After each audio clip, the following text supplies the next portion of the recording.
39 1 മുതൽ 43 വരെയുള്ള വാക്യങ്ങൾ.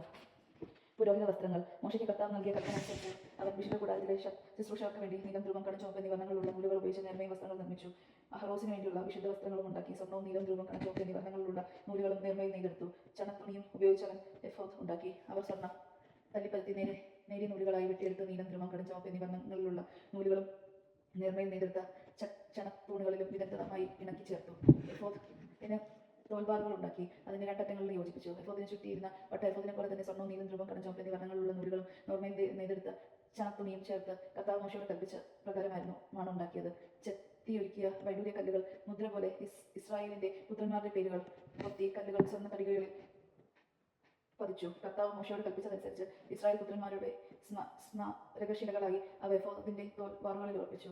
അവർ എഫോദിന്റെ പോലെയുള്ള ചിത്രപ്പണികളോടുണ്ടായ ഉരസ്ത്രാണവും നിർമ്മിച്ചു. സ്വർണ്ണ നൂലുകൾ, നീലം, ധ്രുവം, കടുംചുവപ്പ് എന്നീ നിറങ്ങളിലുള്ള നൂലുകൾ, നേർമയിൽ നെയ്തെടുത്ത ചണത്തുണി എന്നിവ ഉപയോഗിച്ചാണ് അവ നിർമ്മിച്ചത്. ഉരസ്ത്രാണം സമചതുരത്തിൽ 2 മടക്കുള്ളതായിരുന്നു. അതിനൊരു ചാൺ നീളവും ഒരു ചാൺ വീതിയും ഉണ്ടായിരുന്നു. അതിന്റെ മേൽ അവർ 4 നിര രത്നങ്ങൾ പതിച്ചു. ആദ്യത്തെ നിരയിൽ മാണിക്യം, പുഷ്യരാഗം, വൈഡൂര്യം, രണ്ടാമത്തെ നിരയിൽ മരതകം, ഇന്ദ്രനീലം, വജ്രം, മൂന്നാമത്തെ നിരയിൽ പവിഴം, ചന്ദ്രകാന്തം, സൗഗന്ധികം, നാലാമത്തെ നിരയിൽ പത്മരാഗം, ഗോമുദകം, സൂര്യകാന്തം, അലങ്കാരപ്പണി ചെയ്ത സ്വർണ്ണ തീകളിലാണ് ഈ രത്നങ്ങൾ പതിച്ചത്. ഇസ്രായേലിലെ 12 പുത്രന്മാരുടെ പേരുകൾ അനുസരിച്ച് 12 രത്നങ്ങൾ ഉണ്ടായിരുന്നു. ഓരോ ഗോത്രത്തിന്റെയും ഓരോ പേര് ഓരോ രത്നത്തിന്റെ മേൽ മുദ്ര പോലെ ആലേഖനം ചെയ്തു. അവർ ഉരസ്ത്രോത്രാണത്തിന് വേണ്ടി തനി സ്വർണ്ണം കൊണ്ട് കയറ് പോലെ പണിച്ചെടുത്ത തുടലുകൾ പണിതു. 2 സ്വർണ്ണ തടികളും 2 സ്വർണ്ണ വളയങ്ങളും ഉണ്ടാക്കി. വളയങ്ങൾ ഉരസ്ത്രാണത്തിന്റെ മുകളിലത്തെ 2 മുകളിൽ ഘടിപ്പിച്ചു.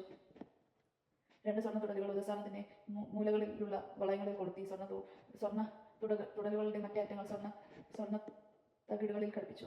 എഫോദിന്റെ മുൻഭാഗത്ത് അതിന്റെ തോൾവാറുകളിൽ ബന്ധിച്ചു. 2 സ്വർണ്ണ വളയങ്ങൾ ഉണ്ടാക്കി അവ ഉസ്താരണത്തിന്റെ താഴെ കോണുകളിൽ അവയുടെ ഉൾഭാഗത്ത് എഫോദിനെ ചേർത്ത് ബന്ധിച്ചു. 2 സ്വർണ്ണ വളയങ്ങൾ കൂടി നിർമ്മിച്ച് അവ എഫോദിന്റെ തോൾവാറുകളുടെ താഴെ അറ്റങ്ങൾക്ക് മുൻഭാഗത്ത് അവയുടെ തുന്നലിനോടൊത്ത് എഫോദിന്റെ അലങ്കൃതമായ അരപ്പട്ടയ്ക്ക് മുകളിൽ ബന്ധിച്ചു. കർത്താവ് മോശയോട് കൽപ്പിച്ചതുപോലെ ഉരസ്ത്രാണം എഫോദിന്റെ അലക്ഷ്യമായ അരപ്പട്ടയ്ക്ക് മുകളിൽ നിന്ന് ഇളകി പോകാതിരിക്കാൻ അവയുടെ വളയങ്ങൾ ഒരു നീലച്ചരട് കൊണ്ട് ബന്ധിച്ചു.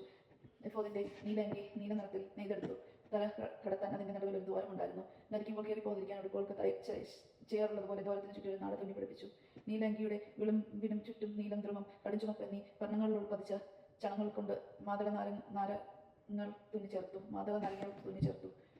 അവ തനി സ്വർണ്ണം കൊണ്ട് മണികളുണ്ടാക്കി. നീലങ്കിയുടെ വിളമ്പിനു ചുറ്റും മാതള നാരങ്ങളുടെ ഇടയിൽ ബന്ധിച്ചു. കർത്താവ് മോശയോട് കൽപ്പിച്ചതുപോലെ ശുശ്രൂഷയ്ക്ക് നീലങ്കിയുടെ വിളമ്പിനു ചുറ്റും ഒന്നിടവിട്ട് മണികളും മാതള നാരങ്ങളും ഉണ്ടായിരുന്നു.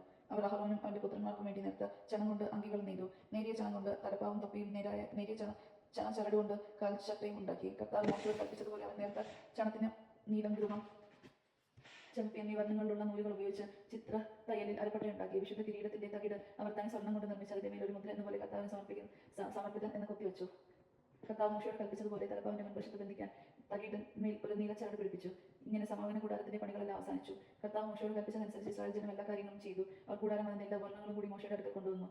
കൊളുത്തുകൾ, പലകകൾ, അഴികൾ, തുണികൾ, പാദകുടങ്ങൾ, കീറിയിട്ട മുട്ടാടിൻ തോലുകൾ കൊണ്ടുള്ള വിരി, നിലക്കരടി തോല് കൊണ്ടുള്ള വിരി, തിരശീല, സാക്ഷ്യപേടകം, അതിന്റെ തണ്ടുകൾ, കൃപാസനം, മേശ, അതിന്റെ ഉപകരണങ്ങൾ, തിരുസാന്നിധ്യത്തിന്റെ അപ്പം, തനി സ്വർണ്ണം കൊണ്ട് നിർമ്മിച്ച വിളക്കുകാൽ, അതിലെ ദീപനിര, അതിന്റെ ഉപകരണങ്ങൾ, വിളക്കിനുള്ളിൽ എണ്ണ, സ്വർണ്ണ ബലിപീഠം, അഭിഷേക തൈലം, പരിമള ധൂപത്തിനുള്ള സുഗന്ധദ്രവ്യങ്ങൾ, കൂടാരവാതിലിന്റെ യവനിക, ഓല കൊണ്ടുള്ള ബലിപീഠകം, ചട്ടക്കൂട്, തണ്ടുകൾ, ഉപകരണങ്ങൾ, ക്ഷുരപാത്രം, അങ്ങനെ അതിന്റെ പീഠം, അങ്കണത്തിന്റെ മറകൾ, തൂണുകൾ, പാദകൂടങ്ങൾ, അങ്കണകവാടത്തിന്റെ യവനിക, കയറുകൾ, കുറ്റികൾ, സമക്ക്, കൂടാരത്തിലെ ശുശ്രൂഷയ്ക്കുള്ള പാത്രങ്ങൾ, വിശുദ്ധ സ്ഥലത്തെ ശുശ്രൂഷയ്ക്ക് വേണ്ടുന്ന വിശുദ്ധ വസ്ത്രങ്ങൾ, പുരോഹിതനായ അഹറോന്റെ വിശുദ്ധ വസ്ത്രങ്ങൾ, അവന്റെ പുത്രന്മാർ പുരോഹിത ശുശ്രൂഷ കാണിക്കേണ്ട വസ്ത്രങ്ങൾ.